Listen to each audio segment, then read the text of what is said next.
ઉપર આ લોકો શેરડી વેચે છે દીકરીઓના નાનીમાં. તો હું અવારનવાર પાસ થતી તો મેં એકવાર નાની માને પૂછ્યું કે આ દીકરીઓ સ્કૂલે નથી જતી હોય, તમારી યારે શેરડી જોઈતી હોય તો કે ના, એના મા બાપ નથી અને કાગળિયા અમારી પાસે નથી. એટલે આપણે થોડા પ્રયત્ન કરી અને જે હોસ્પિટલમાં દીકરી જઈને હતી ત્યાંથી કાગળ મેળવી અને પછી નગરપાલિકામાં દીધું તો એમાં જન્મના સર્ટિફિકેટમાં બેબી લખેલું હતું, હજી નામે નહોતું પાડ્યું.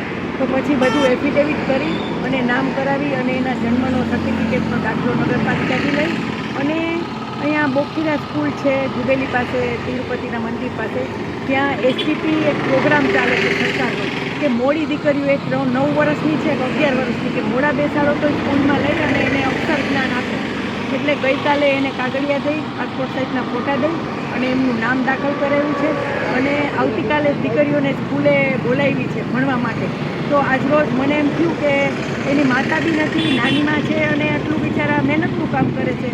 તો આજે દીકરીઓને કુમકુમ તિલક ભરી અને એ લોકોને સ્કૂલ બેગ, કંપાસ, નાસ્તા બોક્સ ભરી, વોટર બોટલ ભરી અને કાલે એ લોકો સ્કૂલે પ્રસ્થાન કરે એવી શુભેચ્છા દેવા માટે આજે અહીંયા આવી છું. અને મને ખૂબ જ આનંદ છે કે આવી રીતના એ લોકોની સાથે દીકરીઓ એટલી ખુશ હતી કે બેન અમે સ્કૂલે જઈશું, અમે સ્કૂલે જઈશું. આટલા વર્ષોથી સપના જોતા હતા પણ એ કાગળિયાના અભાવના લીધે એ લોકો નહોતા જઈ શકતા.